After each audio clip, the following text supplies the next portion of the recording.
క్షమించాలి, అందరికీ స్వామి శరణం. మన స్వామియే డ్రైవరు ఈ బండికి, ట్రైలర్ బండికి.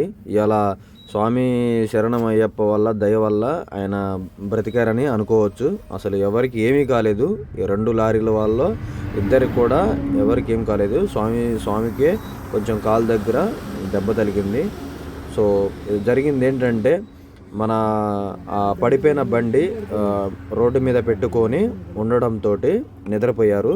సో స్వామి శరణం ఏమనుకున్నారంటే, పోతుంది కదా అని చెప్పేసి, బండి పోతుంది కదా అని చెప్పేసి అనుకొని బండి అమాంతం ఢీ కొట్టడంతో ఆ బండి పోయి కాలువలో పడిపోయింది. అలాగే ఈ బండి మొత్తం చూస్తున్నారు కదా, బండి మొత్తం అసలు ఎలాంటి చూడటానికి కూడా భయపడే అంత బండి తయారైపోయింది. అంటే అంత గుల్లైపోయింది బండి అంతా.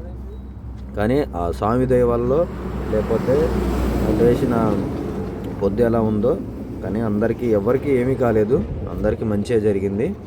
కాకపోతే 2 బండ్లు కూడా ధ్వంసం అయిపోయాయి. వాళ్ళు ఎలాంటి కూడా పనికి రాకుండా అయిపోయింది. మొత్తం స్టోన్ ఇది మన ఖమ్మానికి వెళ్తుంది.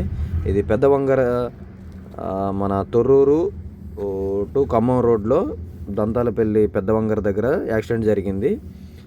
చూస్తున్నారు కదా, మొత్తం ఆ లారీ అయితే మొత్తం పల్టీ పడిపోయింది. అసలు అన్నకి నిద్ర వస్తుందని చెప్పేసి సైడ్ పెట్టుకొని పడుకున్నాడు. ఇదే మన అందరు డ్రైవర్లు చేసే తప్పు. నిద్ర వస్తే వెంటనే సైడ్ పెట్టి పడుకోవడం కాదు, దానికి ఇండికేటర్లు వేసి, అలానే ఇంకేమైనా ఉన్నాయేమో అక్కడ ప్లేసు సరిపోను ఉందా లేదా అని చూసుకొని ఆపాలి. చూడండి ఎట్లా జరిగిందో.